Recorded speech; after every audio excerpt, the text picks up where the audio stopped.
of Security Boulevard on Thursday afternoon, but it certainly is the last text we want to be sending here at WNST on a day when they're running around in gym shorts in Owings Mills on a rather hot day out there in the early part of June.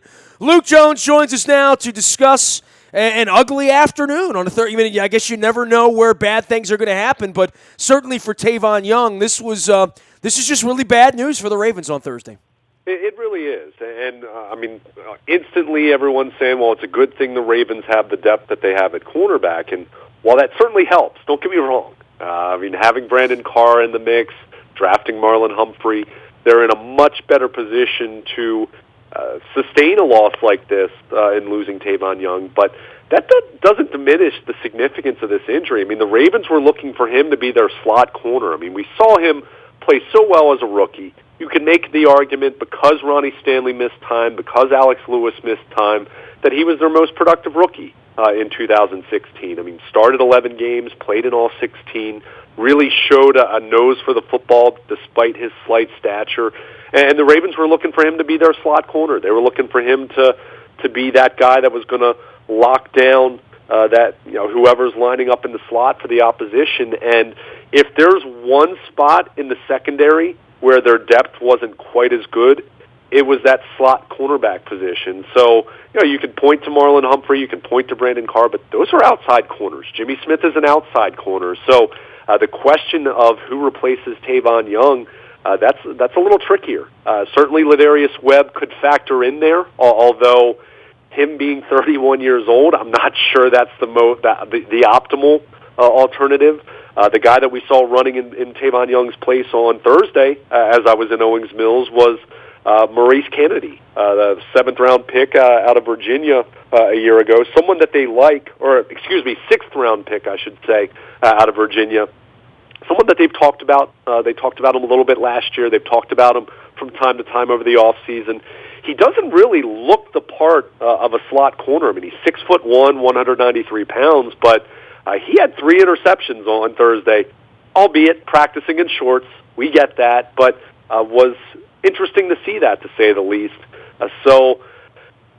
Kyle Arrington's still on the roster, although he's still in the concussion protocol, and all signs have continued to point to him being released once he is cleared, because the Ravens have given no indication that he's in their plans, and certainly his cap figure, you would not make him overly desirable to keep, although that could change now with Young presumably going to IR, presumably out for the year with a torn ACL. So this isn't something that's devastating that their season's over or anything crazy like that, but Tavon Young's going to be tough to replace because they don't have another guy on this roster that was exactly like him in what he can bring to the secondary. Well, and I, more than anything, it's just these off-season injuries, right? And an injury at a point where they're supposed to just be running around out there, and it's optional, and it's not optional. We all know that.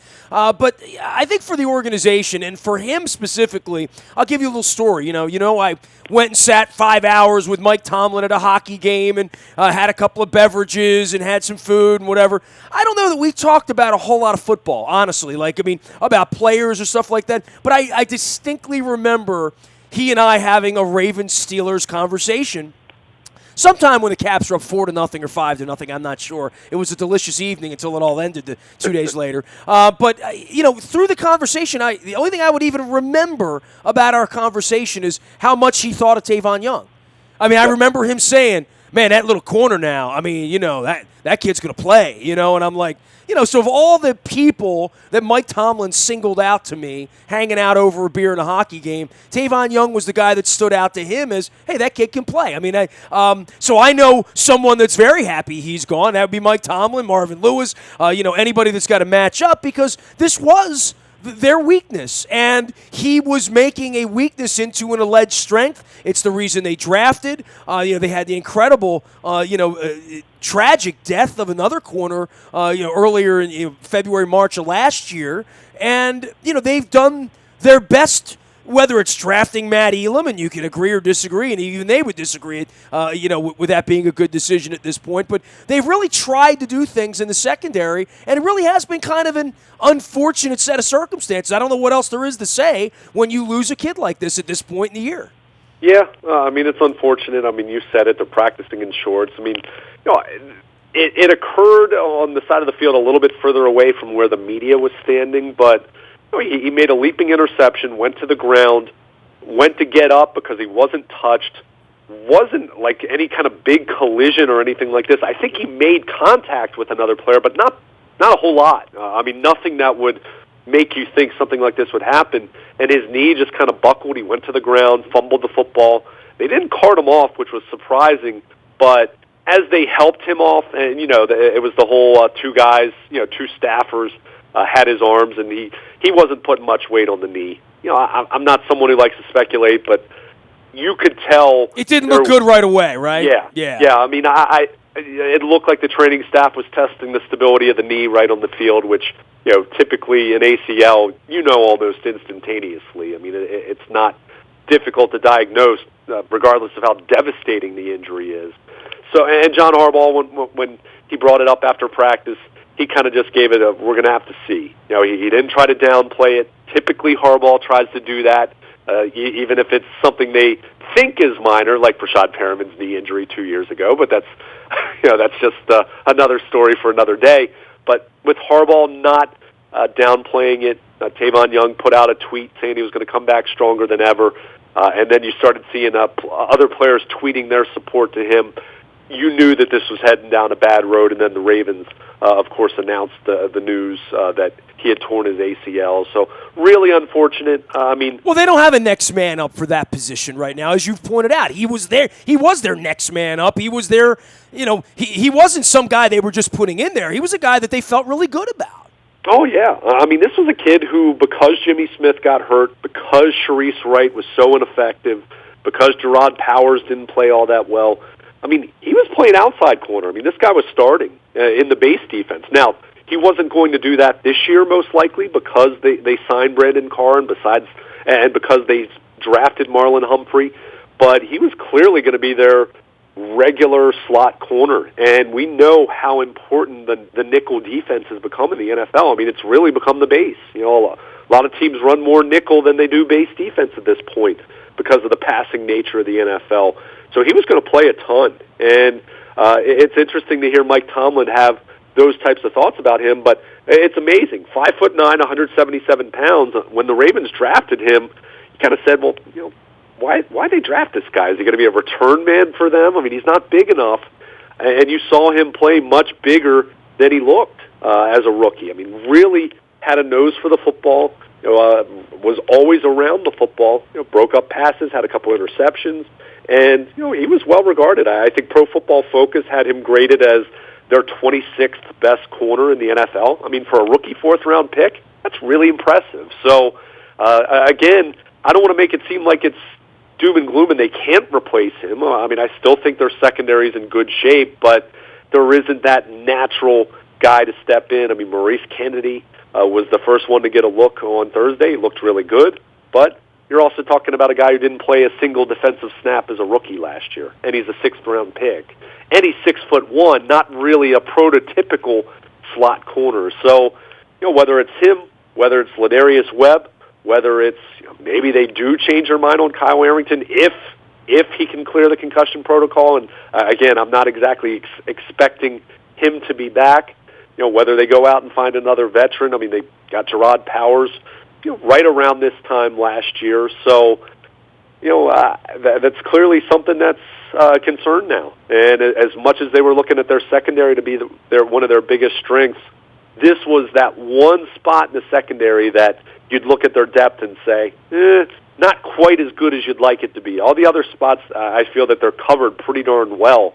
But losing Tavon Young definitely hurts, and it's definitely a challenge for this team now to see who's going to be lining up inside in the nickel package. He is Luke Jones. You can find him, Luke, at WNST.net, as well as Baltimore Luke out on Twitter. And now we're getting down to the nitty-gritty, right? We're going to have a real camp 2 weeks from now. And I guess the one question fans would have, and I'd like your impression on this, when they're running around out there in gym shorts, how physical does it get? I mean, we hear about non-contact injuries. It's certainly not hitting, but there certainly is some risk when these guys are running around out there in gym shorts on a Thursday. They're trying to do everything to not get hurt, but I was saying to my wife, she's like, well, how hard do they run out there? And I'm like, they're competitive guys. There's a reason guys are getting interception and making passes, making catches, and that Brashad Perryman wants to look good and they want to get timing down. I think guys will do a little too much sometimes out there right this time of year.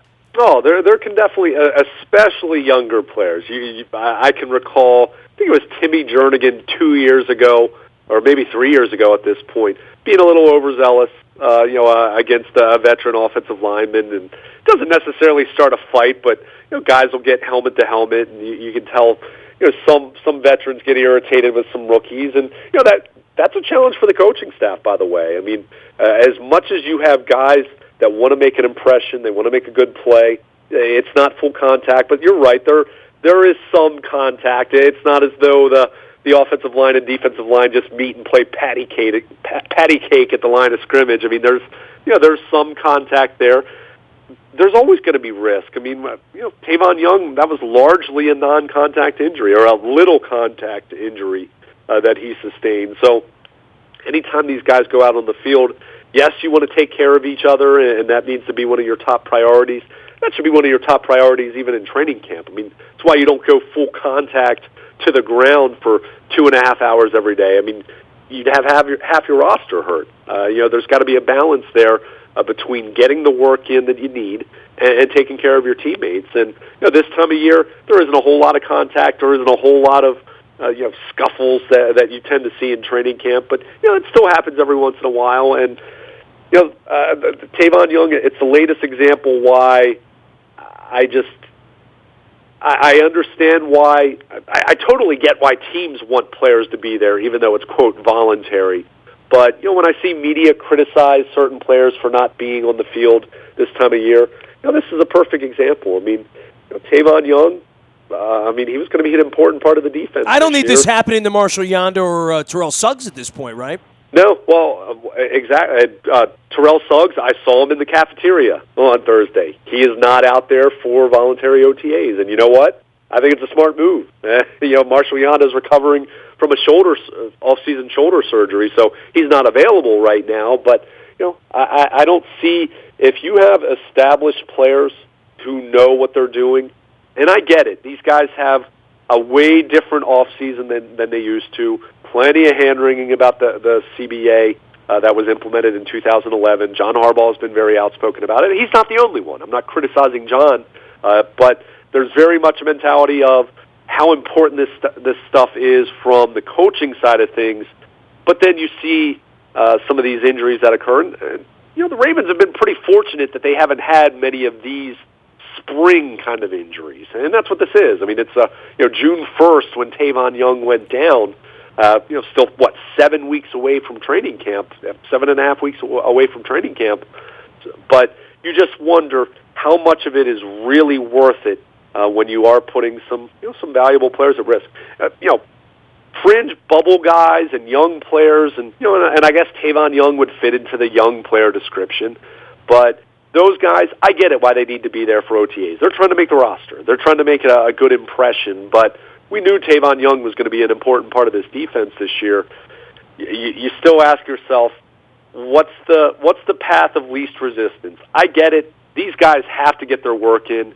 Injuries are going to occur, whether it's non-contact.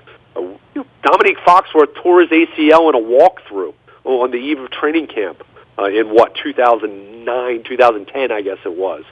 So we've seen this type of stuff happen in the most benign of situations. So I don't know what the solution is, but I do know I don't really fault guys if they say, I'm not going to put myself in harm's way in May, in early June. I'm going to show up at the mandatory minicamp, and I'm going to train and work as hard as I can throughout the off season. But you do wonder how much of it is really worth it when you end up losing an important piece of your defense. He is Luke Jones. You can find him, Baltimore Luke, at the ballpark all weekend long, as well as Luke at WNST.net. Orioles taking on the Red Sox before the Pirates, and a quickie against the Nationals. Anything you want to throw in here about the NBA? I didn't get an official prediction from you. It's easy to say Golden State now, I guess, after the blowout in the Game 1, but I like Golden State all along. I thought the matchup problems that I saw, and I also think that Cleveland didn't face the same kind of competition. I mean, it feels to me like Golden State's going to win this thing. Yeah, I think so. I mean, but I think most of us thought that last year. Virtually all of us thought that last year, and they went up 3-1, and they blew out Cleveland in games 1 and 2, and it looked absolutely brutal as far as being lopsided.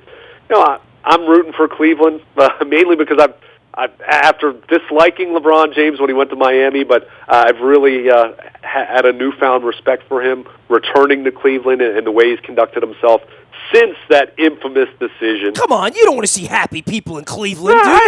I have no ill will towards Cleveland. We had a situation last year where Pittsburgh won one week and Cleveland won the next week. I can't have that happen again. Oh, but the Browns are so bad. I have no ill will towards Cleveland. I really don't. But that being said, I'm not exactly wearing a Cavs T-shirt or anything like that. But as much as I don't want to count out LeBron James, I do pick Golden State. I picked them to win in 6 for what it's worth, and I've watched some of the NBA playoffs, but when you're at the ballpark, more often than not, many nights you don't get to see. Hey, I had the same issue when the Caps are playing, right? I mean, you know that. I mean, the Caps are playing Toronto and Pittsburgh. You can't watch a hockey game and a baseball game. You can't. You probably could watch a little bit of a basketball game and a baseball game, but not the way you like to watch baseball. Yeah, exactly. But to the point you were making, as much as I said Golden State in 6, and as much as I'd say, look, I won't be surprised if Cleveland wins because LeBron James, for all the talk of Harden and Westbrook and Curry and Durant and go down the list of whoever you want to give the MVP to, LeBron James is still the best player on the planet. I mean, he just is.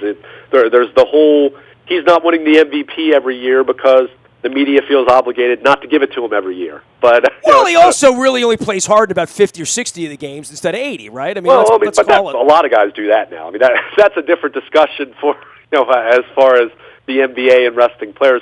But all that being said, considering what happened to Golden State last year, considering the mission that they've been on, and now having Kevin Durant, who is absolutely motivated. I mean, he's heard for the last year that, you couldn't do it on your own. You had to join the enemy. You had to be Benedict Arnold and join a super team.